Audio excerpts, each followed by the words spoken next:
very warm welcome to all of you guys. So welcome back. I am Paras Mahek and I am teaching you guys cost accounting. So welcome back in this lecture where we will be studying about Unit 12. So till now we have discussed about the job costing, we have discussed about the batch costing, and we have discussed about the contract costing also in the last lecture. And now we are going to discuss in the Unit 12, that's the process costing.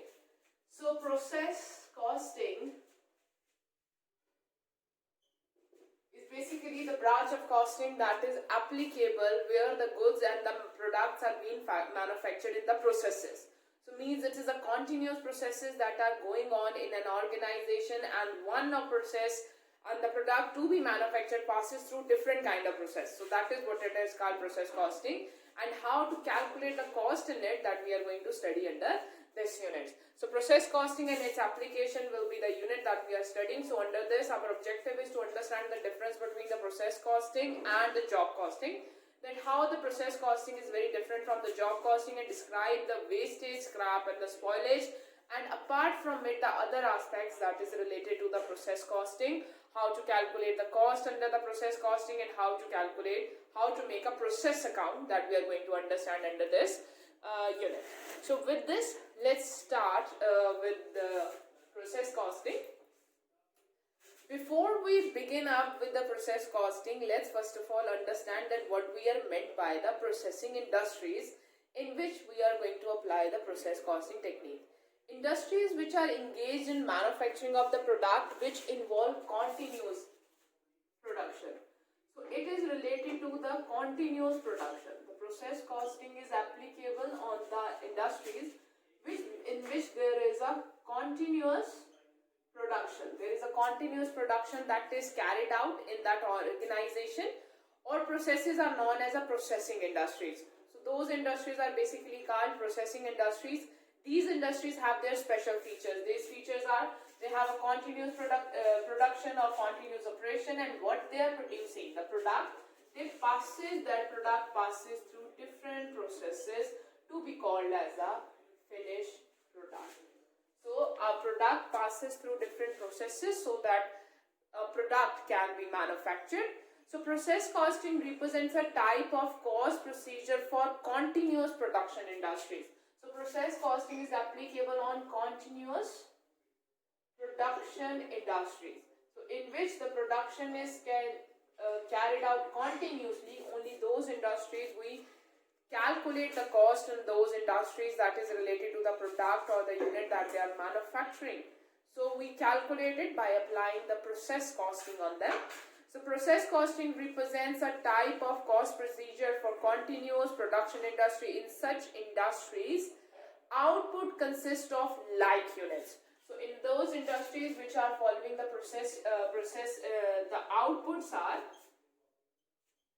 is like unit. Like unit means same, or you guys can also call as homogeneous unit. So whatever the units or the output or the product are being produced, but because it is a continuous one, so all the product that are being produced are a same one, or a homogeneous one, or a like product.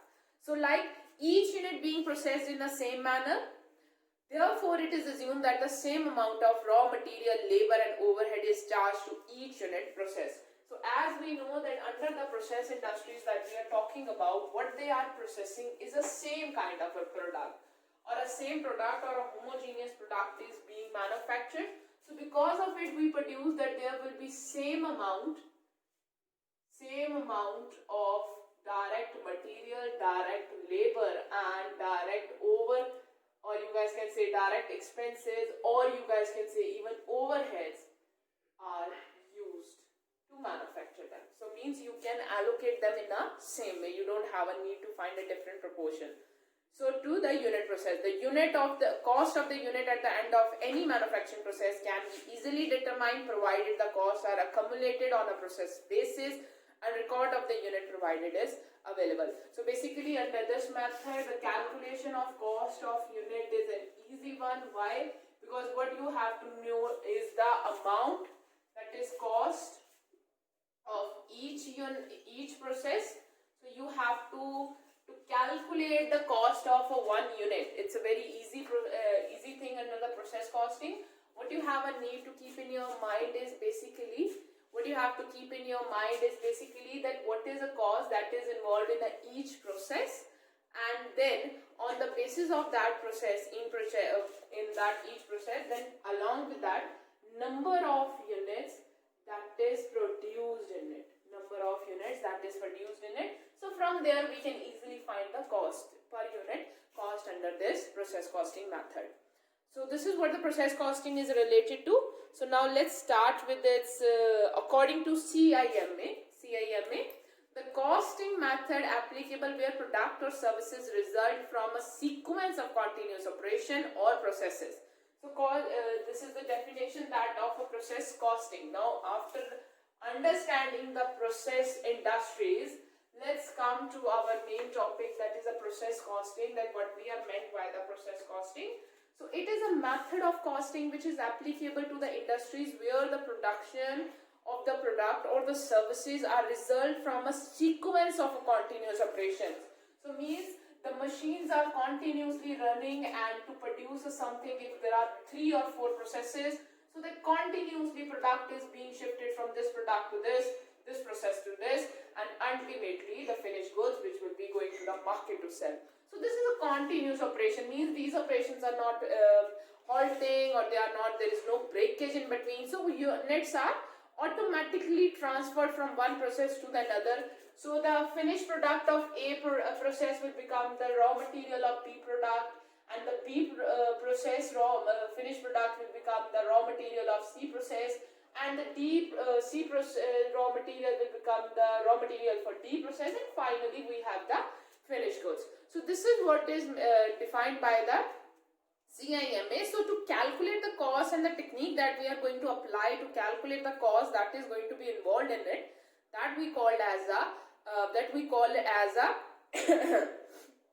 process costing. So the costing method applicable where products and services result from a sequence of continuous operation or processes. Costs are arranged over a unit produced during the period. So basically what we are going to divide, we are going to calculate the cost. How we are going to use the process costing in it?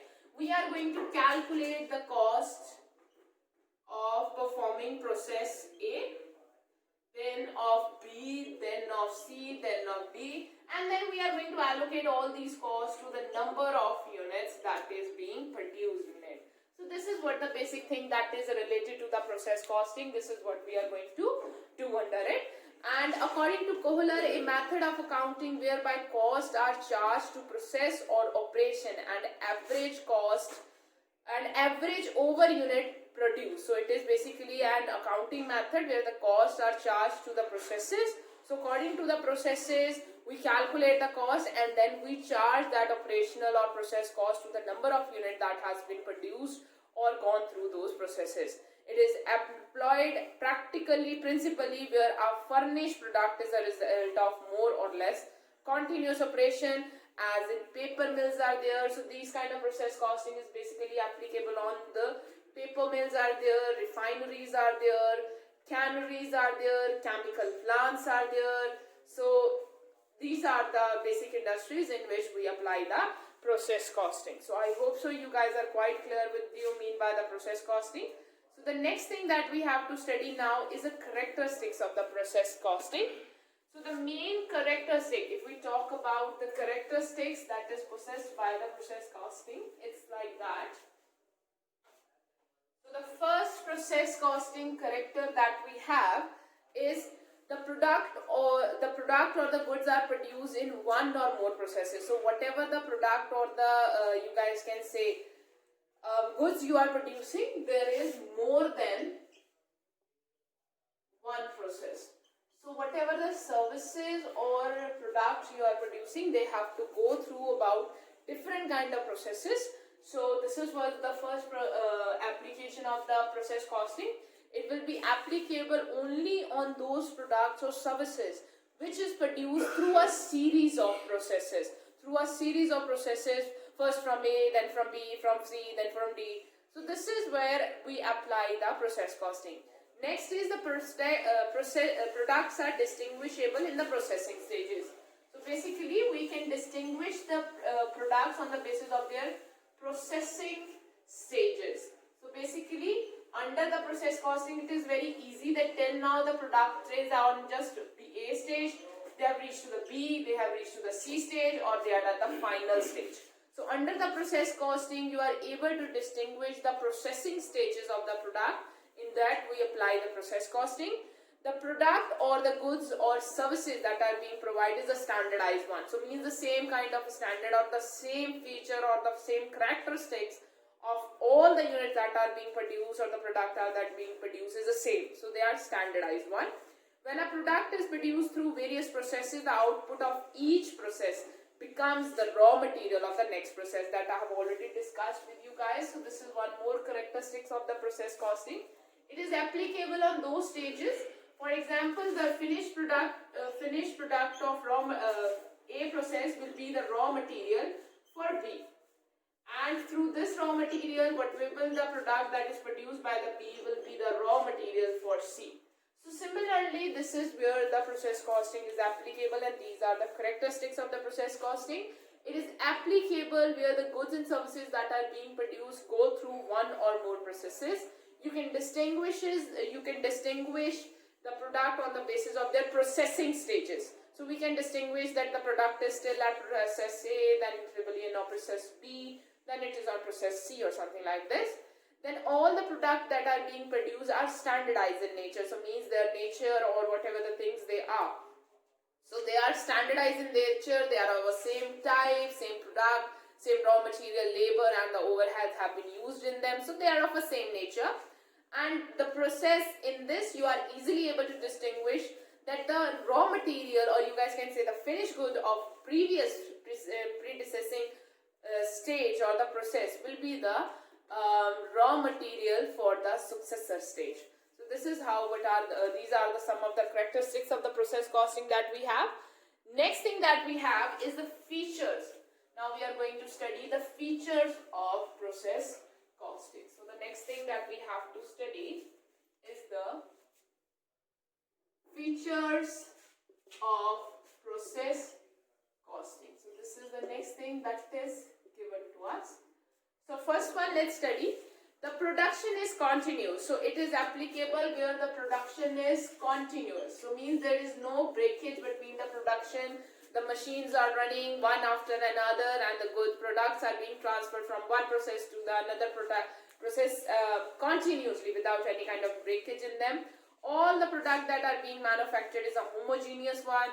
The processes are standardized one. So means the processes will be same for all the products that are being produced or they are in the processes. Output of one product become the raw material of the another process. The output of the latest process is transferred to the finished stock. So if we talk about the last product process, so once your output or once your product go through that process, so now it is a finished product, so now it will be available for the sales and will go to the finished stock. Costs are collected process wise, both direct and indirect costs are accumulated in each processes. So costs are allocated process wise. So how we allocate the cost? We calculate the different cost that is associated with the different processes, and then we allocate it on the basis of the number of units that we have produced. So for each process we calculate direct costs also, and we also calculate indirect cost also. So for all the processes we calculate direct cost also and indirect cost also. If there is a stock of semi-finished good, it is expressed in the term of equivalent units. So for example, if there is in between, there is some kind of like work in progress is there. So work in progress can't be transferred from one process to another process and all. So we treat them in the number of equivalent unit, that in spite of these we have an half or we have number of work in progress. If we try to complete them, then in that meantime how many lesser unit we might have completed it wholly.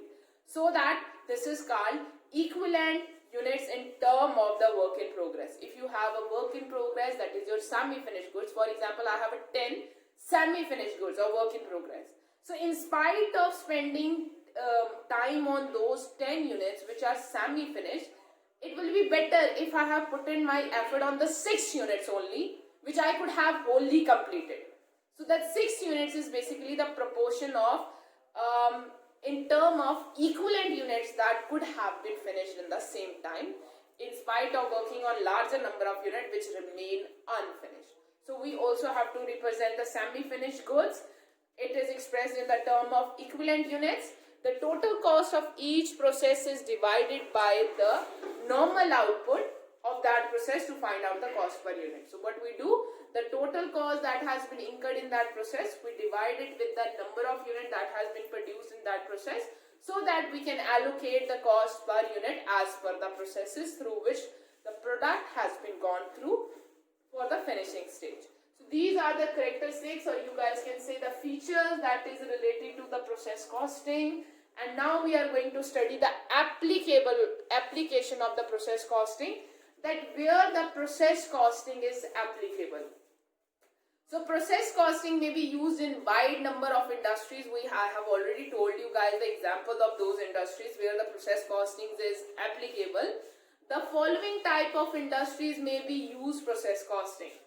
Production or manufacturing industries are basically the main one who use the process costing, where the processes are continuously run without any kind of a breakage in between them. Like cement industries are there, rubber industries are there, glass industries, textile industries, paper industries, iron industries, steel, aluminium, milk dairy, biscuits, soap making, floor milling industry, etc. So all of these industries are basically the industries where the processes are continuously goes on, and we calculate the cost of them as per the processing cost. For example, if we talk about the textile, so in the textile, first of all, there is yarn is there. So the first of all, yarn is knitted together so that the cloth can be made. So this is the first process. Next is that made cloth is basically dyed, or in the next process that might be printed. So I am distinguishing in between the three processes. So first of all, I will be calculating the cost which is related to the knitting of the yarn so that a cloth can be made, a white cloth or a base cloth can be made. So whatever the cost that will be related to that process, I will be calculating that. All the cost in that process, whether it is related to direct material or the indirect material, so I will be calculating it, and this is how we apply the process costing. Public utility services such as water supplies, electricity generation and health services, in that we also apply the process costing. Mining industries such as coal, steam, oil, gas, coking industries, in that we also apply process costing. Chemical and distillery industries, in that process costing is also applied, because in distillery where the fruits and the other things are fermented to make the liquor. So in those, all these steps are followed in a process. So liquor is being manufactured, or the chemicals are being manufactured in the stepping stage or in a process wise. So in the process wise, whatever the cost is related to that process, we try to calculate that cost. So this is where we generally apply the process costing in the real life examples of the industry. So we have discussed quite a theory about the process costing. So now the next thing that we are going to discuss, what is the difference between a process costing and a job costing. But if I really say, if you guys have been really in my class, I would have not been discussing it. I would have told you guys to discuss it by yourself, because now you have come to know about the process costing also and job costing also. And if you have read it very, very carefully, then you can distinguish it among the two costing methods. So first of all, if we talk about the differences that is between the process costing and the job costing the process costing, production is a continuous flow. So in the process costing, the production is a continuous flow and the products are of a standardized one. But in the job costing, the production is not continuous. It is divided among the different jobs or the different orders that we have taken from the customers. And all the job are different from each other. So means whatever the product you are producing under the job costing, it is not standardized. It is heterogeneous in its nature. Next is process are related to each other. Product also lose their individual entity. So basically the process are related to each other. This is a process. First of all, A process, then has to be B, then has to be C, then has to be D. So these are the processes under the process costing. All the process are sequenced All the product has to go through those processes so that a finished good can be produced.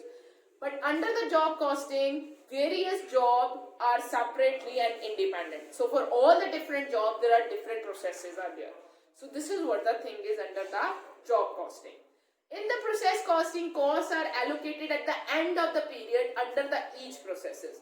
So under the process costing, we allocate the cost at the end of the period, and we consider all the cost that is incurred in that period in different processes, and in that period how many number of unit has been produced. But under the job costing, you calculate the cost related to each job. You don't see in how much period you are finishing that job. No. You just calculate the cost related to each job. So that is what the difference between the job and process costing is.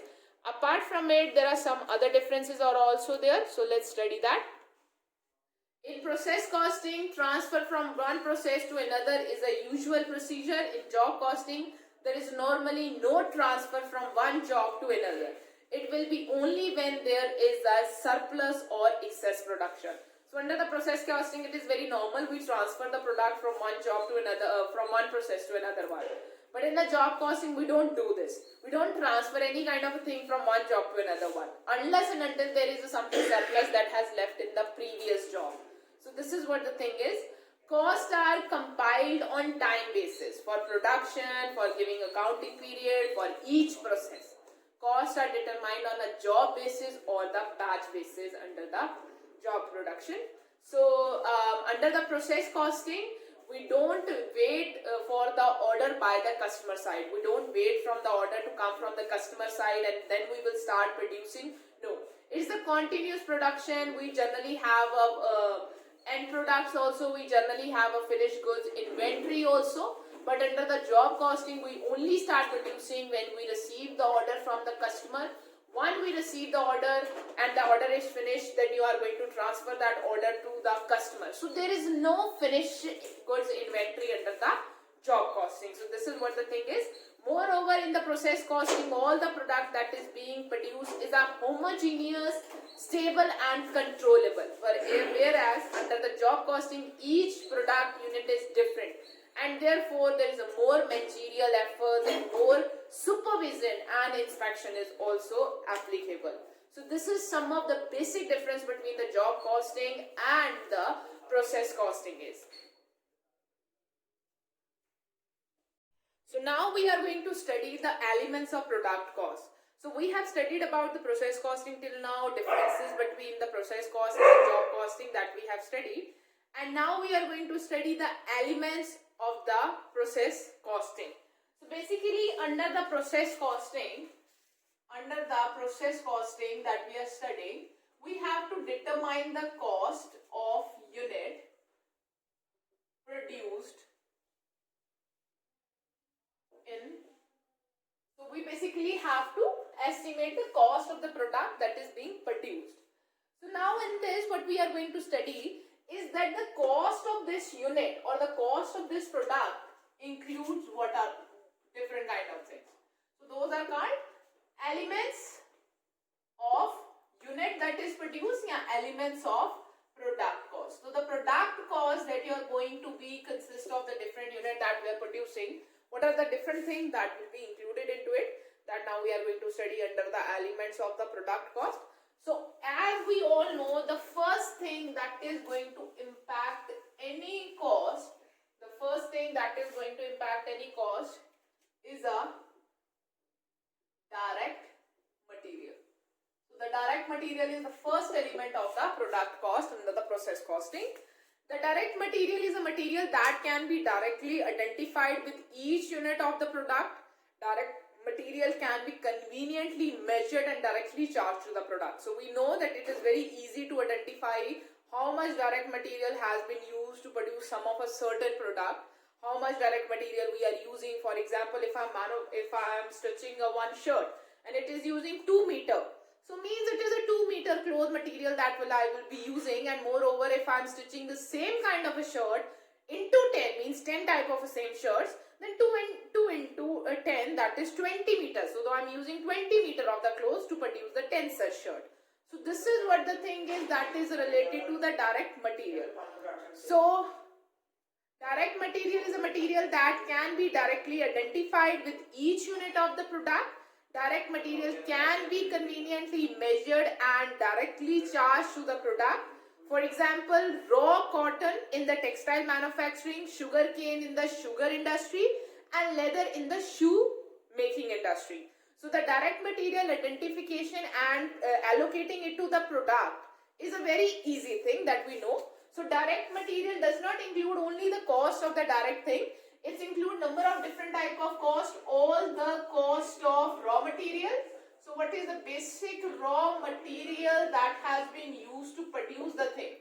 So all the cost of the raw material, then is the raw material specially purchased for that specific job.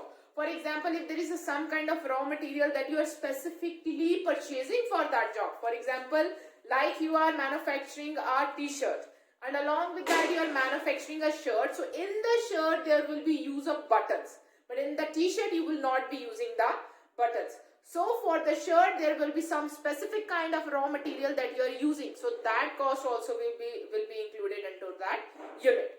Raw material transferred from one cost center to another cost center is also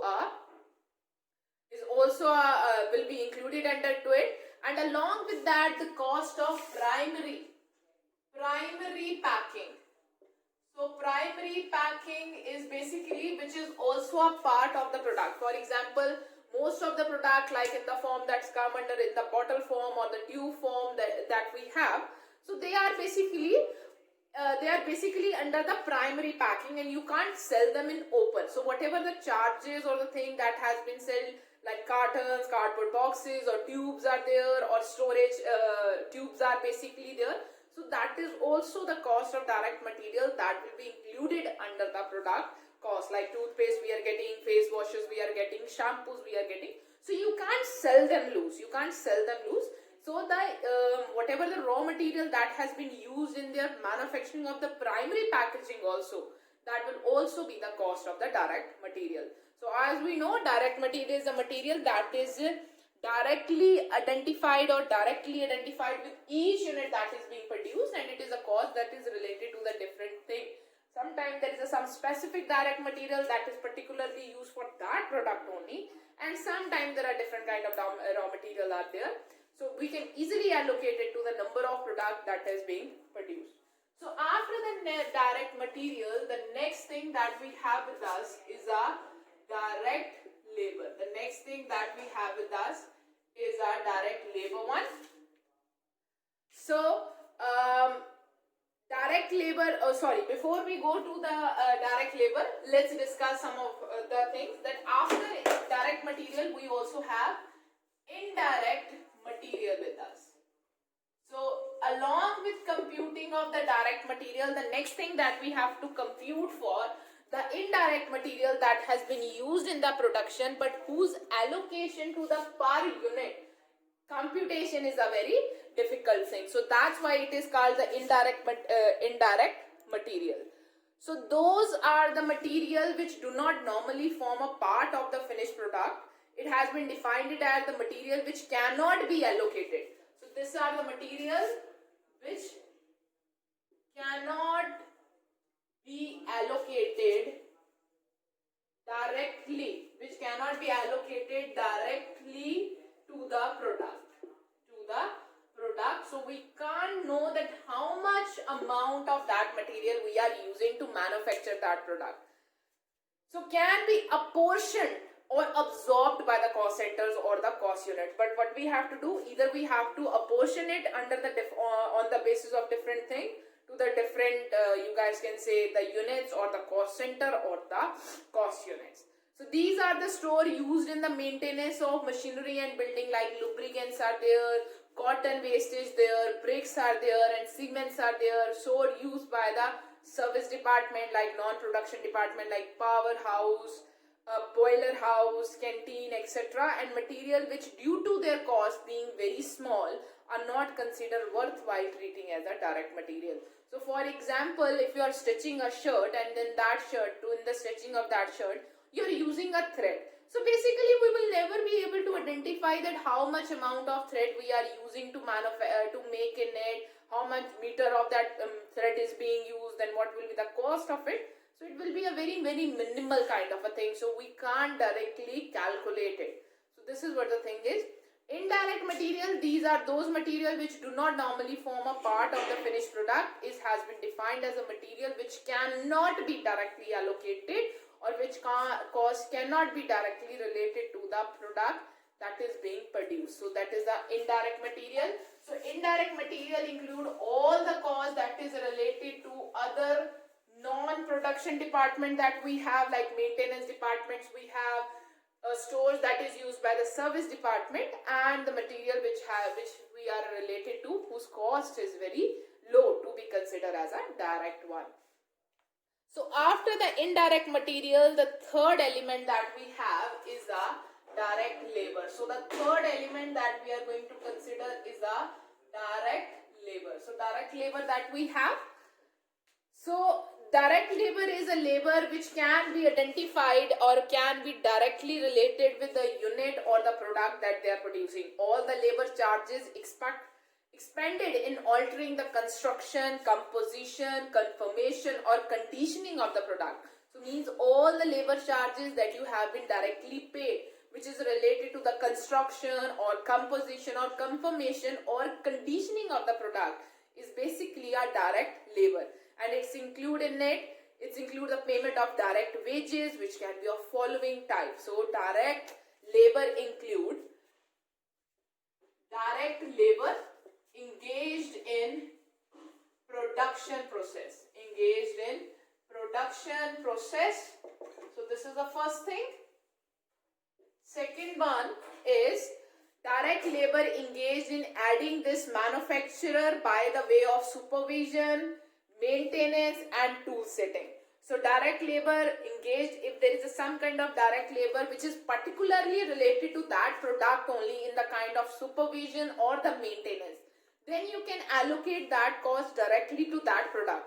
Otherwise, if there are different kind of products are being manufactured and the different kind of things are being done, and there is a one supervisor is there, then that cost will become an indirect cost, and then you have to apportion it between the different products or the unit that is being produced. Inspection analysis cost specially required for such production. If there is one such production is there, so all the cost that is related to inspectors and the analysis will also be considered as a direct labor one. So I repeat again, direct labor is a labor that can be identified directly with the unit of finished produced. All the labor charges expending in altering the product, making the product, constructing the product, conditioning the product, that is called a direct labor, whose unit can directly be allocated to the product or the services that you are providing. It is basically the cost of wages that you are giving to them. So this is what is the element of the product cost. So after the product cost, we have the next one, that is a labor cost. The next one that we have is an indirect labor cost. So now if we talk about the indirect labor, so the wage of that labor which cannot be allocated but which can be apportioned to or to be absorbed by the cost centers or the cost units is known as an indirect labor. I hope so you guys are already very clear with it. In other words, wages paid to the labor which are employed other than the production or constitute as an indirect labor. So basically it is a wage that is paid to the workers who are not engaged in the production process.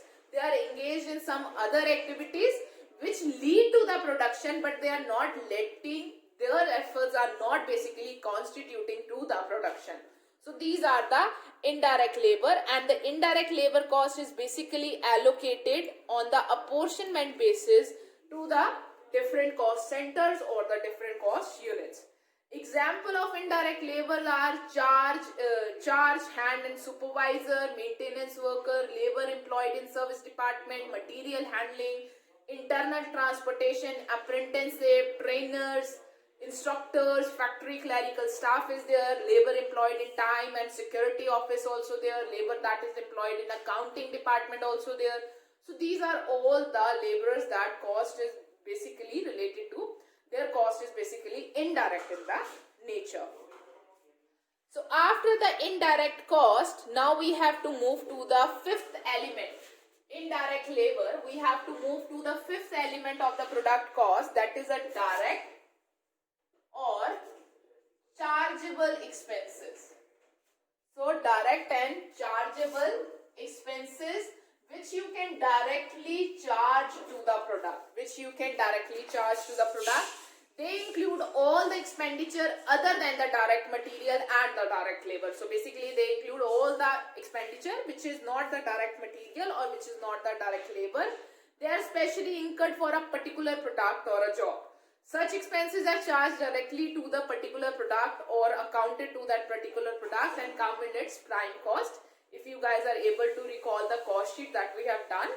Example of direct expenses are excise duty, royalty, supervisor's fees, cost of rectifying the defective work, traveling expenses for that particular job or product, experimental expenses of the project, expenses of designing or drawing that product, repair and maintenance of the plant that is particularly related to the production of that product only.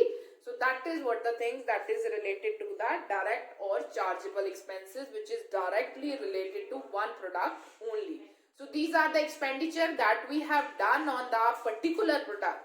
If they are related to one particular product and can be easily allocated to it, only then they will become the indirect expenses, otherwise they will be indirect one. So these are basically related to the excise duty, royalty, supervision, cost of rectifying defective work, traveling and the other repair and maintenance charges that is particularly related to that product only. So after the direct charges, we have the second charges that is indirect expenses. So I hope so you guys are also very much clear that what we are meant by the indirect expenses.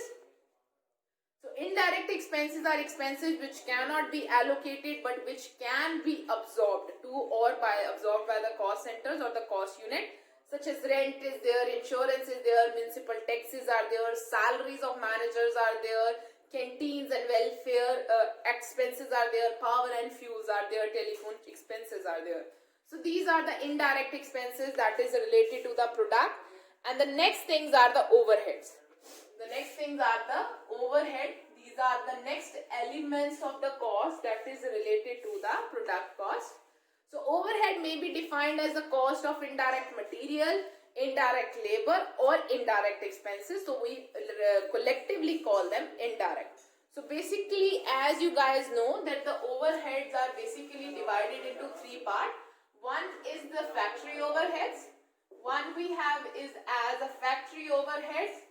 Other we have administrative and office overheads, and then we have selling and distribution overheads. So these are the basically three type of overheads we have.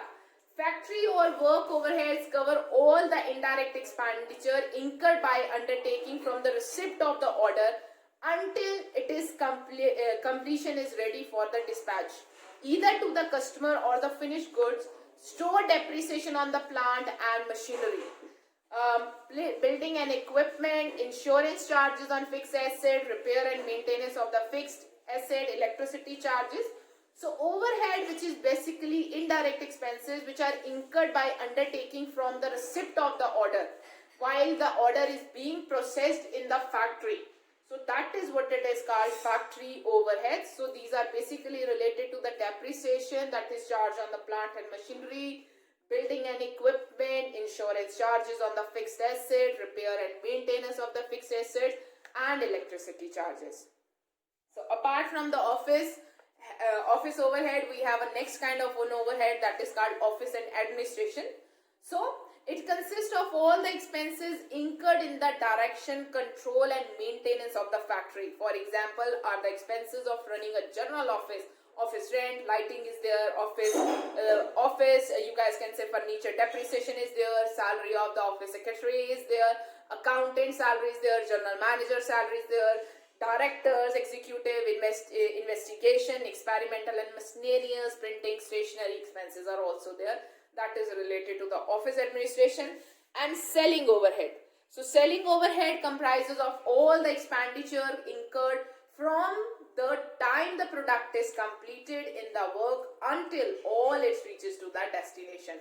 So basically distribution or the selling overheads is related to the expenditure that we make to increase the sales, so that is the selling expenditures, and then we have a distribution overhead which is incurred to make sure that the product reaches to the customer. So these are the different kind of expenditure that we undertake. So these are the basic elements that is related to the product cost. So these are the elements. So we have direct material, we have indirect material, we have direct labor, we have indirect labor, we have overhead cost, and the overhead cost is basically also divided among the three kind of overheads that we have with us. That is a factory overheads we have administrative overheads, we have selling and distribution overheads. So these are the basic elements when we talk about the process costing. So before we move ahead, let's give just a quick review to the process costing, that what we have understood till now. So process costing is basically a type of costing which is applicable on the companies, or you guys can say the manufacturing unit where the production is continuous one, and it is applicable only when the product is moving from different kind of processes or different kind of stages of completion. In this case, how we calculate the cost of the product? There are different elements of the product, there is different elements of the cost that is related to the product, but these element is calculated, these element of cost is calculated for all the different processes through which the product goes on. So means if a product is going on through A, B, C and D, so we will try to calculate the cost as per the elements of cost in the A process, then for B1, then for C1 and then for D1, and on the basis of it we will be calculating the total cost that is related to product. So this is one thing which is in it, and the other thing apart from it, there are number of features, and you guys can say there are different features that is possessed by the process costing, and which is possessed by the process costing. For example, under the process costing, whatever the products are being produced, they are homogeneous, all the processes are standardized, so the allocation of cost per unit is a more easier task. So this is what the thing is, it is quite different from the job costing. The difference between the process costing and the job costing is a very, very important thing. So till now we have discussed about all the theory that is related to the process costing. Thank you so much guys for your time. Have a nice day ahead.